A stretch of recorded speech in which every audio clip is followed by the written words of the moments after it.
पढ़ी लिखी देवरानी। अगर आज मैं भी पढ़ी लिखी होती तो मैंने मोहल्ले में हो रहे कंपटीशन को जीत लिया होता और अच्छी खासी मोटी रकम जीतकर आपके हाथ में थमाई होती। माँ बड़ बोली, ज्यादा मत बोल। जितना तेरा कद है ना उससे भी 50% कम बोला कर। इस घर में ही क्या, हमारे खानदान में किसी भी औरत को पढ़ने की इजाजत नहीं है। देख तेरी बड़ी भाभी मधु, ये भी कहाँ पढ़ी है, इसके घर वालों ने भी इसे पढ़ने नहीं दिया। तो अब आप बाकी लोग जो करेंगे वही करोगी? पढ़ना सिर्फ लड़कों के हाथ में है।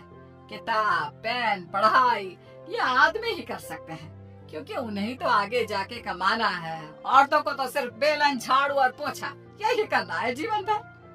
और तेरे इस कंपटीशन को जीत कर मुझे नहीं चाहिए पैसे। मेरा बड़ा बेटा सागर अब कमा रहा है और छोटा बेटा तेज भी अपने कॉलेज की पढ़ाई के बाद कमाएगा ही। तारिणी, तू तो बस अपनी बड़ी भाभी से खाना बनाना और घर के बाकी काम करना सीख ले। सच में आप सबकी सोच ना जमीन में धसी हुई रहेगी लाइफ टाइम। न जाने क्यों मैं इस घर में पैदा हुई। ऐसा नहीं बोलती तारिणी। तारिणी रोकर अपने कमरे में चली जाती है।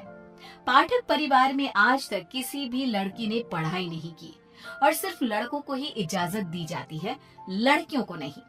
बिंदु के 2 बेटे होते हैं। बड़ा बेटा सागर जो एक अच्छी नौकरी करता है और उसकी बीवी मधु है, और छोटा बेटा तेज जो अभी कॉलेज में अपने लास्ट ईयर की पढ़ाई पूरी कर रहा होता है। बिंदु और यशराज ने कभी अपनी बेटी तारिणी को पढ़ने नहीं दिया, जिसकी शिकायत वो आज तक करती है। तेज को अपने कॉलेज में प्रीति नाम की एक लड़की से प्यार हो जाता है। प्रीति, वो दरअसल मुझे ये बात तुमसे बहुत समय से कहनी है। कल इकोनॉमिक्स के क्लास के बाद मैं तुम्हारे लिए रुका भी था, लेकिन तुम चली गई। बोलो ना तेज, क्या हुआ? क्या कहना है तुम्हें? प्रीति, अब मुझे तुमसे प्यार हो गया है। क्या तुम मुझसे शादी करोगी? देखो, हम पिछले 5 साल से एक दूसरे को जानते हैं। आई नो तेज, जैसे तुमने अपनी जज्बातों को मन में छुपा के रखा, वैसे मैंने भी छुपाया। मैं भी तुमसे प्यार करती हूँ, लेकिन मैं तुमसे शादी कैसे कर पाऊंगी? क्यों? कौन रोक रहा है हमें? जहाँ तक मुझे पता है, हमारे शहर में लड़कियों को पढ़ने नहीं देते, ना ही पढ़ी लिखी लड़कियों से शादी करवाई जाती है। तुम्हारी बहन तारिणी भी नहीं पढ़ पाई ना अब तक। I know. फिर तुम्हारी माँ कैसे मानेंगी? तुम इस सब की चिंता मत करो, I'll fix that all। बस भरोसा और हिम्मत रखो। तेज घर जाकर अपने माता पिता बिंदु और यशराज से बात करता है इस बारे में, और प्रीति के बारे में जानकर बिंदु और यशराज कहते हैं, है? तू बोरा गया है क्या लल्ला? देख, ये सब हमारे घर में ही नहीं, राज घरानों में भी होता है। प्रीति के माँ बाप होंगे फिर फुरी, लेकिन हम नहीं। हाँ बेटा, ये शादी कतई नहीं हो सकती। शादी में लड़का आगे और लड़की पीछे होती है। वैसे ही जीवन में भी पत्नी पति से एक कदम पीछे ही होनी चाहिए। ठीक है, अगर आप लोगों को ये सही लगता है तो मैं भी वही करूंगा जो मुझे सही लगता है। अब आप सब मेरा मरा हुआ मुंह ही देखोगे। गंगाजल तैयार रखिएगा। हाय हाय लल्ला, ये तू क्या बोले जा रहा है? पागल हो गया है क्या? तेज अपनी जिद से पीछे नहीं हटता और वो पूरे 1 महीने तक बिंदु, यशराज और अपने बड़े भाई सागर को मनाने में ही लगा रहता। तब कहीं जाकर कुछ महीनों बाद वो सब राजी होते हैं और कॉलेज की पढ़ाई खत्म होते ही 1 साल बाद तेज और प्रीति की शादी हो जाती है।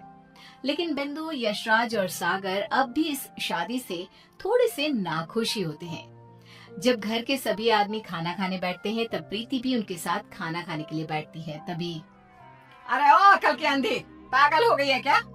अरे माना कि तुम एक पढ़ी लिखी लड़की हो, लेकिन इसका मतलब ये तो नहीं ना कि घर के और ससुराल के तौर तरीकों का पालन भी ना किया जाए। खाना पहले घर के आदमी खाते हैं और फिर औरतें खाती हैं, दोनों एक साथ नहीं बैठे, समझ गई? लेकिन मम्मी जी, ऐसा क्यों? मेरा मतलब खाना तो सबका एक ही होता है ना, तो सब अलग अलग बैठकर क्यों खाए? प्रीति, तुम चलो ना रसोई में, चलो, सबके लिए कटोरी में खीर परोसनी है। लेकिन मधु दीदी। प्रीति, माँ और मधु जो कह रही हैं वो सब सुनो।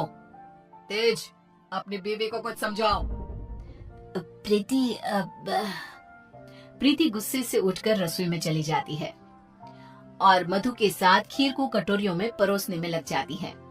प्रीति, हम इस घर की बड़ी बहू हैं, उसके बावजूद भी हमें हर मामले में, हर काम में पीछे रखा जाता है, जूती की नोक पे रखा जाता है, क्योंकि हम पढ़े लिखे भी नहीं हैं। अब सोचो, हम बड़ी बहू होकर भी हमारा ये हाल है, तो तुम्हारे साथ क्या क्या होगा। मधु दीदी, आप पढ़ी लिखी नहीं हो, इसमें आपकी कोई गलती नहीं है, लेकिन ये जो कुछ भी हो रहा है ना, आदमी और औरत का भेदभाव, ये सब बहुत ही बेकार और इलॉजिकल है। आज दुनिया कहां से कहां पहुंच गई है। आज के जमाने में औरत आदमी के साथ कदम से कदम मिलाकर चलती है। खैर, अब हम और कर भी क्या सकते हैं, लेकिन हम अपने आप को बहुत भाग्यशाली मानते हैं। क्यों मधु दीदी? क्योंकि हमारी एक पढ़ी लिखी देवरानी जो है। हाँ, आपको पता है मधु दीदी, आप ना बहुत क्यूट हो, आपको किसी की नजर ना लगे। जब सभी हॉल में एकत्रित होते हैं, तभी बिना घूंघट ओढ़े प्रीति को देखकर, प्रीति बहू, अब क्या तुम्हारे लिए दीवार पर बड़े अक्षरों में इस घर के तौर तरीके लिखवा दिए जाए? अब क्या किया मैंने? आप हमेशा राशन पानी लेकर क्यों चढ़ जाती हो मुझ पर mummy ji? I just don't understand. Preeti बहू, आज तुम बगैर घूंघट के दिख गई हो। आइंदा से अगर ऐसा बिना घूंघट के दिखी ना, तो मुझसे बुरा कोई नहीं होगा। मधु बहू को देखो, सोते समय भी घूंघट ओढ़े ही सोती है, नींद में भी ये हमारे आदेशों का पालन करती है। और हाँ, एक और बात कान खोलकर सुन लो, आइंदा से बड़ों से और अपने इर्द गिर्द के आदमियों से इतनी बदतमीजी से बात नहीं करना, और इस घर के 4 दीवारों में सिर्फ और सिर्फ सरल हिंदी भाषा का ही प्रयोग होगा। अंग्रेजी भाषा नहीं गूंजनी चाहिए। तेज, अपनी धर्म पत्नी को समझा कर रख। प्रीति निराश हो जाती है और अपने कमरे में चली जाती है। रात में वो तेज से कहती है, तेज, ये सब क्या हो रहा है? तुम्हारे घर वाले इतने पागल कैसे हो सकते हैं? अगर मुझे ये अंदर की बातें पता होती ना, तो मैं कभी तुमसे शादी नहीं करती। I married you just because तुमने कहा कि तुम्हारे घर वालों को मुझसे कोई ऑब्जेक्शन नहीं है। हाँ, तो वही हुआ ना। वो कुछ बोले क्या तुम्हारी पढ़ाई लिखाई पर? अब बाकी कुछ रूल्स रेगुलेशंस है घर की लड़कियों और बहुओं के लिए, अब उन्हें तो फॉलो करना ही होगा ना। आई नो वो थोड़े बहुत गलत है, लेकिन अब हम और कर भी क्या सकते हैं। एक दिन जब यशराज दूध वाले का हिसाब कर रहा होता है, तभी ये 3 हफ्ते जुलाई महीने के और 2 हफ्ते अगस्त के, तो कुल मिलाकर पूरे हुए। अरे बिंदु, जरा हमारे ड्रॉअर में से कैलकुलेटर तो लेकर आना। जी, अभी लाती हूँ। बिंदु कैलकुलेटर लाती है और तभी प्रीति भी वहाँ आती है और यशराज को हिसाब करते देखती है। ओफो, ये कैलकुलेटर चल क्यों नहीं रहा? मैं हिसाब कैसे करूंगा? 5 हफ्तों का हिसाब मिलाया जाए तो बनते हैं 680 रुपए, क्योंकि हमने 3 रविवार और 4 मंगलवार को दूध नहीं लिया था रघु भैया से, तो उस हिसाब से यही हिसाब बनता है। मैंने अपने माइंड में ही 1 मिनट में कैलकुलेट कर दिया है। प्रीति बहू, तुझे 1000 बार कहा है ना, रसोई में ही रहा कर। अरे आदमियों के काम में क्यों हर बार अपनी टांग अड़ाने आ जाती है? आइंदा से ये हिसाब किताब वाले काम में तो बिल्कुल भी ध्यान नहीं देगी। चल दफा हो यहाँ से अब। न जाने कौन सी घड़ी थी वो जब तेज को इससे प्यार हुआ। बेवकूफ है हमारा बेटा। इस तरह फिर से प्रीति को चुप कराकर रसोई में भेज दिया जाता है।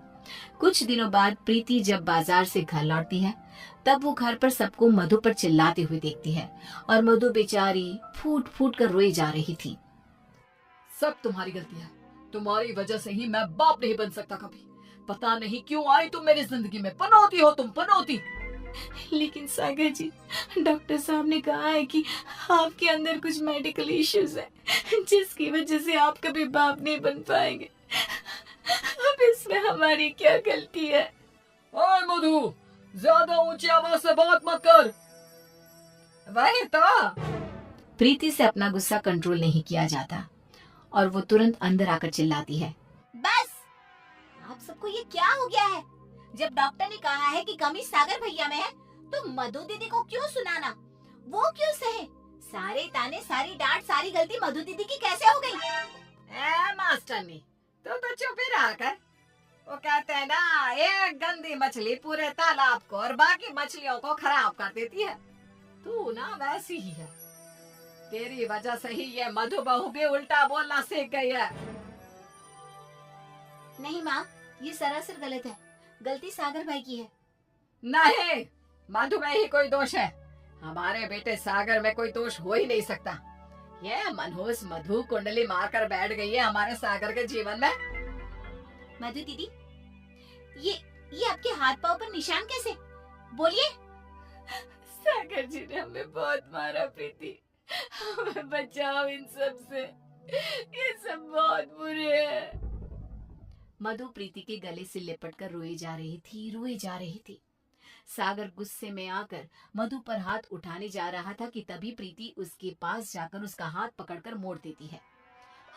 मेरा हाथ! एक आदमी अगर गुस्से में शैतान बन जाए तो एक औरत क्रोध में काली का रूप धारण कर लेती है। समझ गए सागर भैया? और आप सब, अरे एक बार ध्यान से सोचिए, दिल से सोचिए ना। अगर ऊपर वाले ने आदमी और औरत को साथ में बनाया है तो हम क्यों फर्क करें?